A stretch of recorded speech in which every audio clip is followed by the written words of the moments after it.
Milli Hidrometeorologiya Xidmətindən verilən məlumata görə iyunun 2-sində Bakıda və Abşeronda hava dəyişkən buludlu, əsasən yağmursuz keçəcək.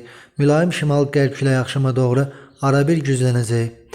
Temperatur gecə 19-22, gündüz 27-32 dərəcə isti, atmosfer təzyiqi isə 759 mm civə sütununa yüksələcək. Naxçıvanda arabir bəzi yerlərdə yağış yağacaq. Temperatur 24-28 dərəcə isti olacaq.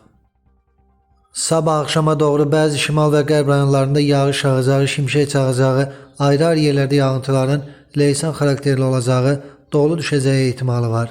Gecə və səhər bəzi dağlıq ərazilərdə zəif duman olacaq, mülayim qərb küləyi gündüz arabir güclənəcək. Temperatur gecə 17-22, gündüz 31-36 dərəcə isti, dağlarda gecə 10-15, gündüz 20-25 dərəcə isti olacaq.